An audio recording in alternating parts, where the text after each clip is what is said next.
여러분 안녕하세요. 채널 시모의 TJ입니다. 최근 한 주간 다들 힘드셨죠? 저는 그동안 제가 보유하고 있던 종목들 대부분을 익절 또는 손절을 해버렸어요. 그런 뒤에 그동안에 제가 쳐다도 보지 않았던 다른 종목들로 대부분 갈아탔거든요. 그 이유가 이번에 지금 조정장이 생각보다 깊게 올 것 같아요. 또 저하고 반대되는 생각들을 가지시는 분도 많더라고요. 신문을 보면. 그 미국 증시가 조금 떨어지니까 사업개미들 보관 금액도 꺾였다. 현금으로 가지고 있던 돈들을 저가 매수했다는 거고, 그리고 또 테슬라 같은 경우에 좀 떨어졌다고 판단이 되셨는지 테슬라 2배 롱 이런 ETF를 과감하게 또 투자하시는 분들도 주위에 있더라고요. 다음 장부터 제가 이번 하락장이 좀 깊게 올 것 같다라고 생각하는 이유를 한번 말씀드릴게요. 첫 번째가 미국 국채 10년물 금리가 지금 계속 하락하고 있다는 거거든요. 작년에 2024년도 9월 달 이때 그 채권 금리가 엄청 떨어졌었는데 이 시기에 나스닥이 엄청 빠졌었잖아요. 16,000포인트대로 빠졌던 것 같은데 그때 굉장히 큰 조정이었었고, 그 다음에 또 12월 초 중순 요때 10년물 금리가 떨어지던 이 시기 요때 또 한 번 왔었고, 이번에도 지금 이렇게 떨어지고 있는데 이 앞전 영상에서 트럼프 대통령이 전 세계 뒤흔들면서 불안하게 만든다, 불안하게 만드는 이유가 있다를 말씀드렸잖아요. 앞으로 이게 계속 진행되면 제가 봤을 때는 금리가 더 떨어질 것 같아요. 지금 이 수준이 아니라 잘못하면 여기까지도 갈 수 있겠다라는 판단이 들거든요. 왜냐하면 미국 같은 경우에 각 분기별로 한 번씩, 그러니까 1년에 대략 한 4번 정도 채권 발행을 해서 정부가 필요한 돈을 이제 수급을 하는데, 지금 상황이 단기채를 발행해서 더 이상 돈을 끌어모을 수 없는 상황이에요. 단기채를 너무 많이 발행해서. 그러면 결국 10년물 이상 장기채를 발행해서 자금을 끌어모아야 되는데, 금리가 높으면 높을수록 미국 정부 입장에서는 되게 부담스럽잖아요. 이자로 지급해야 될 금액이 많으니까. 그래서 미국 정부 입장에서는 금리가 떨어지면 떨어질수록 채권을 발행할 때 금리가 더 떨어지는 거니까 훨씬 더 유리하겠죠. 가장 최근에 10년물 채권 발행했을 때가 2월 중순, 그러니까 2월 14일인가 15일인가 그랬거든요. 그러니까 다음 채권 발행하는 시기가 아마 5월 중순 정도 될 건데, 최소한 5월 중순까지는 채권 금리를 낮게 가져가지 않을까 이런 생각이 들어요. 물론 채권 금리를 계속 낮게 유지하면 이것 자체도 문제가 있는데, 지금 트럼프 대통령 전 세계 돌아다니면서 되게 불안하게 만들고, 투자자들은 안전자산 선호해서 미국 국채 굉장히 많이 사잖아요. 수요가 많아져서 지금 채권 금리가 떨어지는 거니까 최소한 5월 달까지는 이 추세가 유지되지 않을까 이런 판단이 들었어요. 그래서 5월 중순 때까지는 아마 장이 좋지 않을 것 같다 이런 생각이 들어요. 그 다음에 오랜만에 제가 미국 그동안의 증시를 이끌어왔던 주도주들 있잖아요. 주도주들 매크로 상황이 어떤지 월봉 차트를 한번 좀 봐봤거든요. 근데 월봉 차트가 대부분 비슷하더라고요. 하나씩 봐볼게요. 마이크로소프트 월봉 차트인데 얘가 2023년도부터 계속 우상향하다가 지금 살짝 꺾여서 지금 내려오고 있는 상황 보이시죠? 이게 지금 월봉이에요. 그러니까 이 봉 하나가 월이니까 거의 지금 한 7, 8개월째 살짝 이제 꺾이는 모습이 보이고 있고, TSMC 같은 경우도 2022년 후반기부터 계속 이렇게 올라왔었는데 최근 들어서 약간 고점 신호가 지금 보이잖아요, 여기. 특히 이번 달에 윗꼬리가 달린 음봉이 나왔고, 엔비디아도 TSMC랑 비슷하죠. 22년도 하반기부터 이렇게 계속 상승하다가 보세요. 이미 고점 신호 와서 꺾이는 모습이 이미 나와버렸잖아요.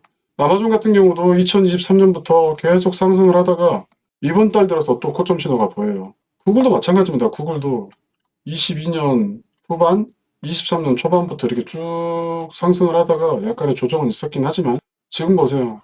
엄청나게 장대 음봉 긴 게 하나 나왔잖아요. 전형적인 고점 신호죠. 테슬라 같은 경우도 2023년도 이때부터 하락장 탈출해서 이렇게 상승장으로 전환이 됐었는데 이번 달 보세요. 이거 역시 장대 음봉 엄청 긴 게 찍혀서 전형적인 고점 신호 또 보이고 있잖아요. 테크주만 그런 게 아니라 이 뱅크 오브 아메리카 볼게요. 뱅크 오브 아메리카 같은 경우도 24년도 들어서 계속 올라갔었는데 지금 보세요. 이제 고점 신호가 보이기 시작하잖아요. 더 이상 올라가지 않고 계속 박스권 모습 보이다가 이제 밑으로 떨어지는, 한동안 핫했던 원전 관련주 뉴스케일 파워, 여기 같은 경우도 24년도로 들어서 급상승하다가 지금 3개월 전부터 하락 신호 보이고 밑으로 꺾여버렸잖아요. 그동안에 2025년도 들어서 연초에 좋은 종목 찾아서 좀 뿌려놓으려고 주봉 위주로 차트를 보고 이 회사를 골라냈었었는데, 오랜만에 주도주들 월봉 차트를 봤더니 대부분 이런 상황이더라고요. 고점을 찍고 이제 내려오는 신호가 보이는. 그래서 대부분의 종목들이 이제 고점 신호를 보이고 하락 추세로 바뀌고 있구나라는 걸 볼 수 있었고, 이제는 본격적으로 하락장 준비를 해야 되겠구나 이런 생각이 들더라고요. 그 다음에 전 세계 모든 투자자들이 존경하는 워렌 버핏. 이분이 작년 2분기 때부터 현금을 보유하기 시작해서 계속 역대급 현금 보유량, 역대급 현금 보유량 이런 기사들이 나왔었는데, 올해에도 또 그런 얘기가 나오더라고요. 역대 최고 수준의 현금 보유량을 기록하고 있다. 다시 말해서 이분이 1년 내내 현금 보유량을 늘려왔다는 얘기거든요.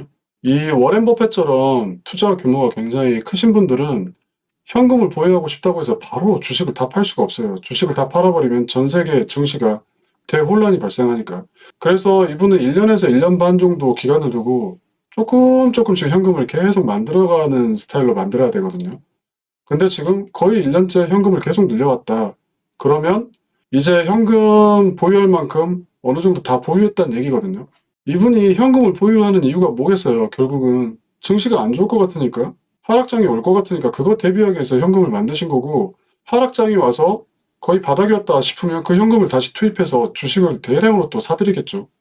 요약하면 10년물 채권 금리를 봤을 때 심상치가 않다. 두 번째, 증시를 그동안 이끌어왔던 주도주들을 봤을 때 다들 고점 신호가 보인다. 세 번째, 워렌 버핏 같은 투자 그루들이 그동안 계속 현금 보유량을 늘려왔었고 이 작업이 어느 정도 끝난 것 같다. 이제는 하락장을 맞을 준비가 마무리된 것 같다. 이렇게 세 가지 이유 때문에 제가 지난주에 굉장히 바빴어요. 포트폴리오 조정을 하려고. 그럼 제가 포트폴리오 조정을 어떻게 했느냐? 전체 투자 예산 중에서 일단 40%를 현금으로 보유했어요. 나머지 40%는 전부 다 배당주에 다 투자를 했어요. 그러니까 배당주 투자한 이유가, 제가 올해 1월 달에도 AT&T하고 엑슨모빌 이야기하면서 경기 방어주 살 때가 된 것 같다라는 이야기를 했었잖아요. 지금 보시면 배당주들이 역대급으로 떨어져 있거든요. 배당률은 역대급으로 높고, 잘 찾아보시면 배당 수익률 10%대 종목들이 너무 많아요. 그리고 아까 채권금리 하락한다고 말씀드렸잖아요. 채권 투자하셨던 분들이 수익률이 계속 떨어지면 결국은 배당주 찾을 거거든요. 그래서 일단 저는 제가 투자 자금으로 가지고 있는 전체 금액 중에 40%를 지금 일단 배당주에 담았고, 그 다음에 여기 있는 40% 현금 있잖아요. 이 현금 역시도 배당주가 지금 가격에서 조금 더 떨어지잖아요. 그럼 이거 전부 다 살 거예요. 배당주로. 그럼 결국 만약에 주가가 나스닥이 16,000포인트, 15,000포인트 이렇게 떨어진다면 제가 전체 포트폴리오 중에서 배당주가 거의 한 80% 되겠죠.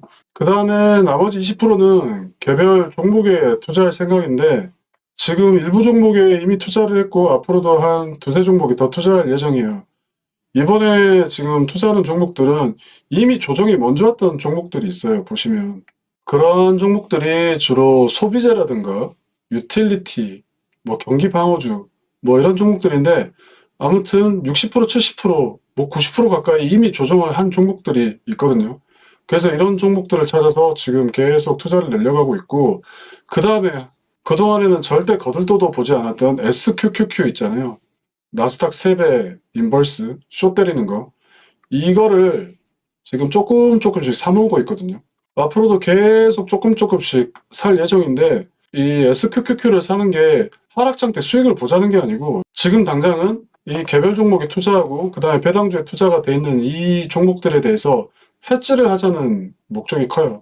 그리고 앞에서 말씀드렸다시피 저는 하락장이 조만간 올 거라고 생각하기 때문에 앞으로도 SQQQ를 늘려갈 예정이고, 본격적으로 하락이 시작하고 나중에 상승장으로 전환될 때 그때 SQQQ를 입절을 할 생각이에요. 만약에 제 판단대로 된다면. 아무튼 저는 포트폴리오 조정을 이미 마무리한 상태고요. 개별 종목 몇 종목하고 SQQQ 이 정도만 계속 그 주가 참고해 가면서 매입할 예정인데, 지금 같은 장 있잖아요. 이럴 때 계좌 너무 자주 확인하지 마세요. 계좌 너무 자주 확인하다 보면 떨어질 때 털리고 오를 때 샀다가 또 떨어지면 또 털리고 계속 계좌가 녹을 수도 있거든요. 그러니까 포트폴리오 어떻게 가져가겠다 결정을 하시고 차라리 그 계좌를 한 달 정도 덮어버리세요. 아예 보지 마시고.